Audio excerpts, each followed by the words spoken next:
Tickets for the most shameless tour in Vinewood. Get them right here.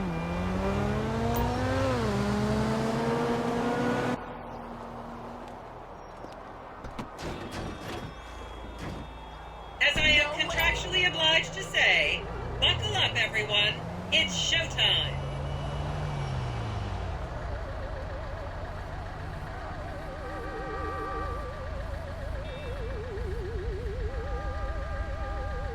Vinewood is often referred to as the anal bleaching capital of the world. Yo, let me educate myself in shit.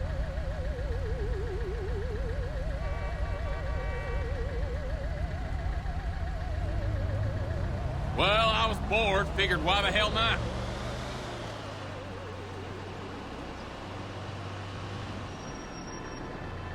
On your right, you'll see the world-famous Gentry Manor Hotel, a legendary party hangout for actors and rock stars and people trying to have sex with actors and rock stars. Built in 1921, it's been the scene of some classic Vinewood scandals over the years. One of my personal favorites was Al DiNapoli's overdose in 2002 after a chimpanzee blasted an 8-ball up his rear door with a water pistol. Fantastic! They say that on any given day there are at least 2 dead party girls in the trash cans round back. Isn't that great? Okay, smartphones at the ready, celeb spotters. We are now approaching the legendary nightclub, the Dungeon Crawler. Opened in 1996, the club is famously owned by actor Bruce Spade, who has a custom-built elevated VIP table so that he looks the same height as everyone else. It remains one of Vinewood's hottest night spots for the rich and famous to do drugs and date rape impressionable fans. Play your cards right, and that could be you! The Dungeon Crawler was in the news again recently when comedian Morgan Chester allegedly ran over a doorman in his SUV for not laughing at one of his jokes. Oh, and now a treat for you closet glam rockers on board. We're coming up to the infamous Tequila La Rock Bar. Back in the day, this was a restaurant run by the mob until it got shut down over the Adam's apple in the soup controversy of 1982. It reopened as the Tequila La Bar in 1983 and soon became a mecca for hair metal bands and fans from across the country. It's rumored that the Love Fist song Dangerous Bastards was written about a night they partied here on Mescaline with some transgender twins. Now, this house up ahead is one of the many private residences of action movie director Mark Fostenberg. Fostenberg still maintains he was out of town when a 15-year-old Mexican girl was found dead in his pizza oven in 2007. The case was settled out of court and all charges were dropped. The girl's family now live on the next street. So this is the house of television exercise guru The Craze. You might have seen him degrading himself recently on Rehab Island. Do any of you remember the 80s? Strange times. People didn't go to the gym back then. They did jumping jacks in front of the TV and leg warmers and headbands. The Craze swapped his gold lame leotard for a crack pipe in the 90s, but is reportedly now clean and in the best shape of his life. That's Vinewood's code for, he's trying to make a comeback.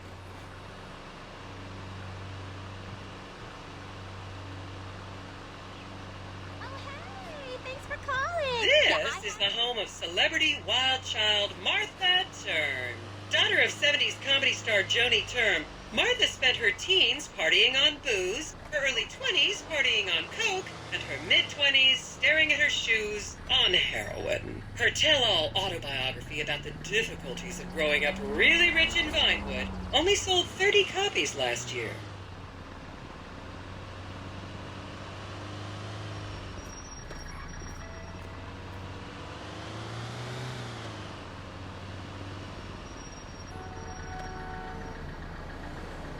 My mom told me about that.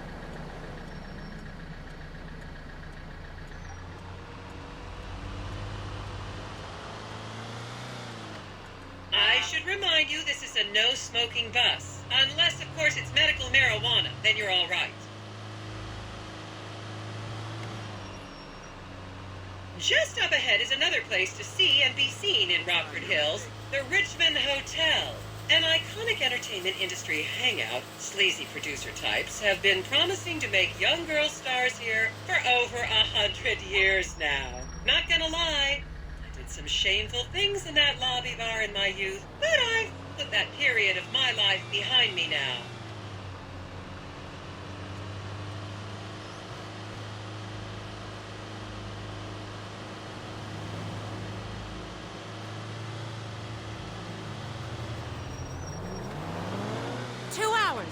Still ain't got no text from him.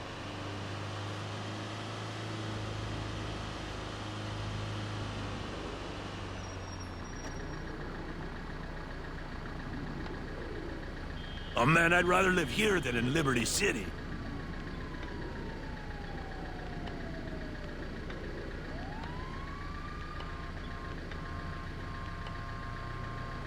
That motherfucker is lame.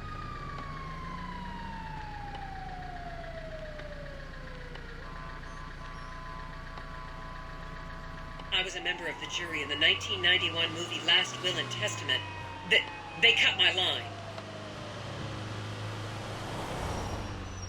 Here you can see the landmark Weasel Theater, which was opened here in Morningwood in 1930. Some of the biggest movies in history have premiered at this theater, including Blue Blood, Shoulder of Orion, and The Many Wives of Alfredo Smith. You might remember the controversial premiere of the gladiator comedy Lions and Donkeys in 1984, when star Chip Hampton walked up the red carpet with two slaves in chains.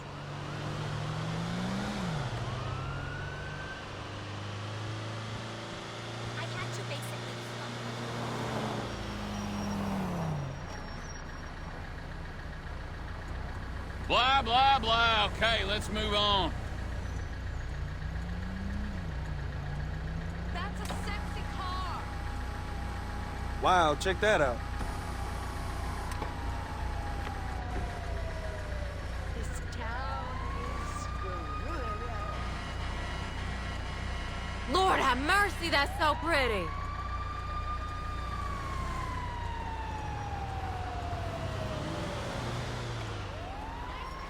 Is everyone having fun?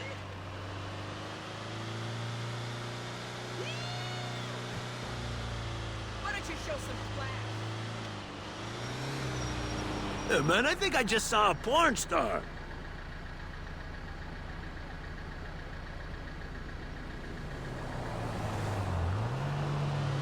That shit ain't even real, I bet.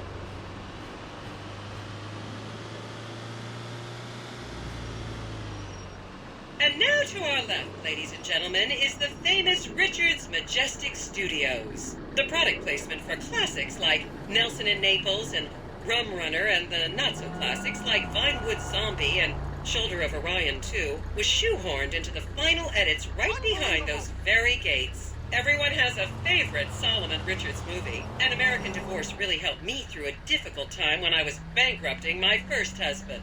Oh, come on, don't people in the Midwest watch movies? You must have seen Defender of the Faith. No? Wow, tough crowd.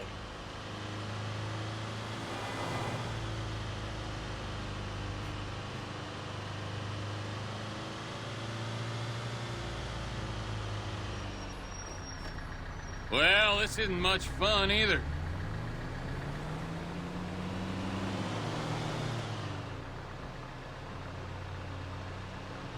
Count yourselves lucky, my prescription just got renewed this morning.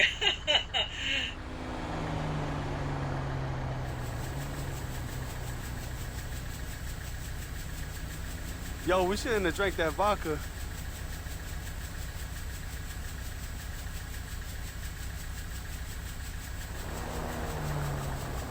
That fool ain't even returned my text.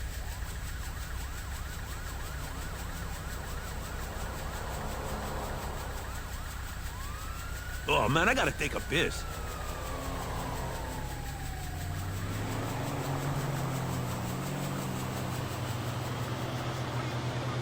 Just up ahead on the right is where Delancey Medua's septon fell out after a ketamine party.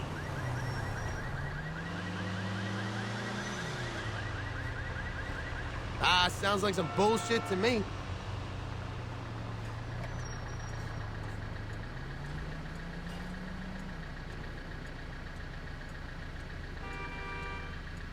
I'm not gonna remember any of this.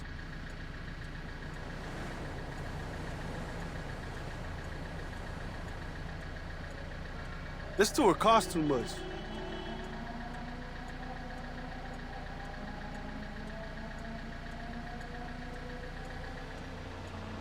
Remember, these people are rich and beautiful.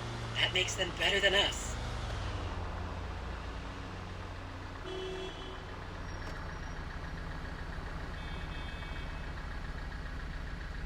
My man should be here, too.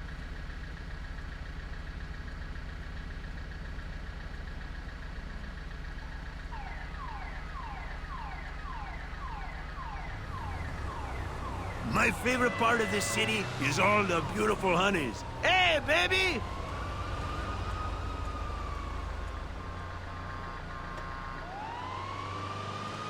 I say word, that's what's up. Okay, people, get those cameras out. This is Portola Drive. You won't get a better chance to spot a celebrity in its natural habitat. As you can see, the recession hasn't hit this part of town very hard. These are some of the most offensively high-end designer stores in the country. And now, some fun trivia for you.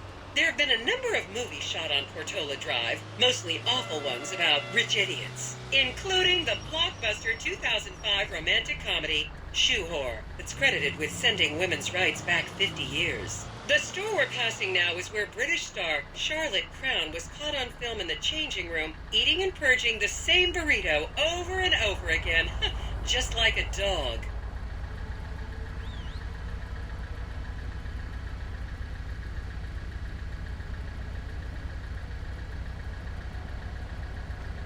Keep those cameras out and fingers on the trigger. Celebs are skinny and fast.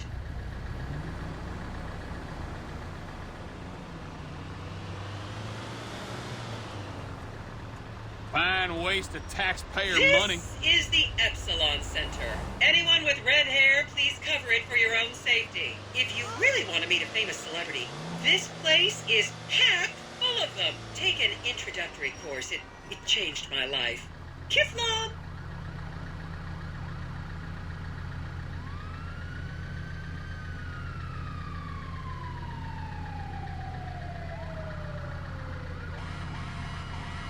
This tour is terrible.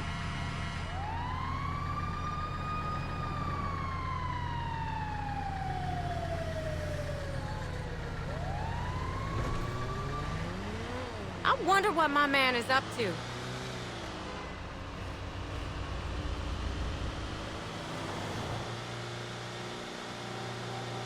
To the left, you'll see a spot where a pizza boy claims that Play PG Jackson asked him to remove his shorts.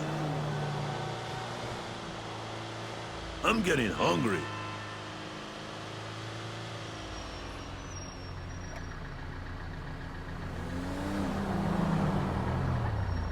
That car totally is hot. I'm not understanding this, though.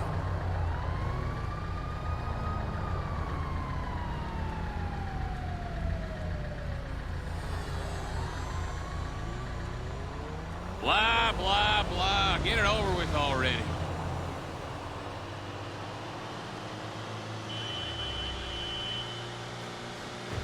You'll recognize this stretch of road from those videos of Jill von Krastenberg with the Romanian shotput team.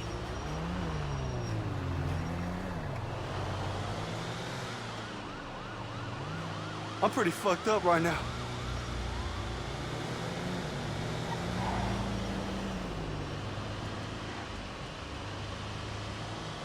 My man better not be fooling around.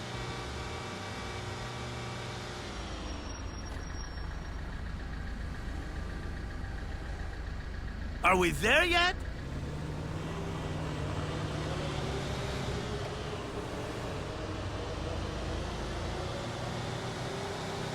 Don't you just love people you've never met and would have you arrested if you came within 10 feet of them? And here is City Hall. This is where the mayor's office is, if any of you care. You might recognize this building from the 20-minute final dogfight to save Earth in the movie Invasion Los Santos.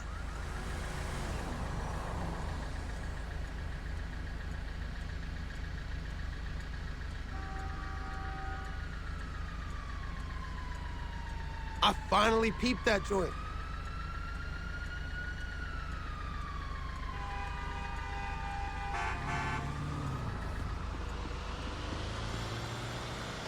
You prick. Big fucking deal. Who cares? Don't get me started! My mom told me about that.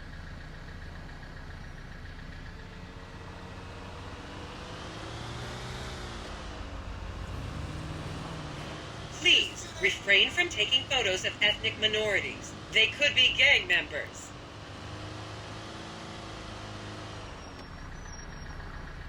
Lord have mercy, that's so pretty!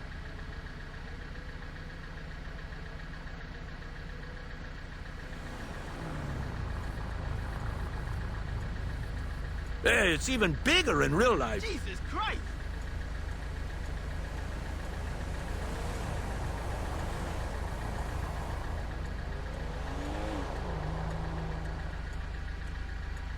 Son, that joint is what it do.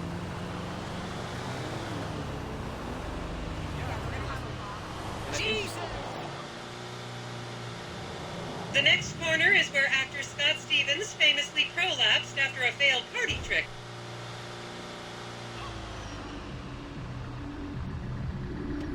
Blah, blah, blah. Okay, let's move on.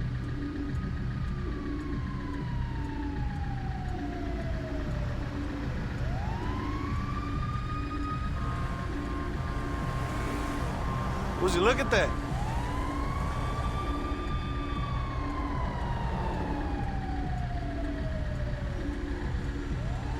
Oh, that is so lovely!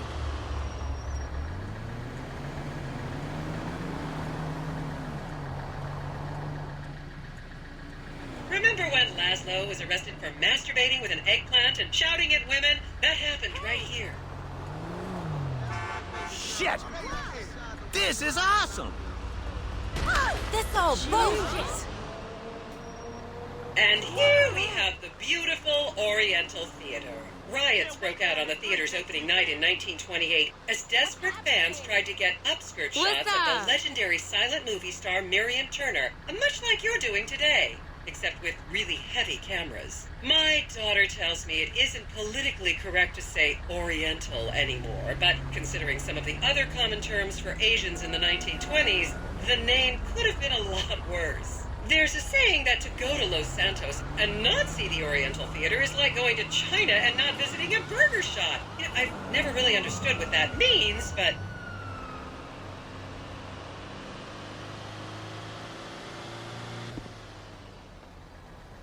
And here we are, back on the strip. As they say in Vinewood, that's a wrap, folks. I hope I managed to take your minds off the economic downturn for just a little while. I'd like to remind any Europeans that 1% is an insult, not a tip.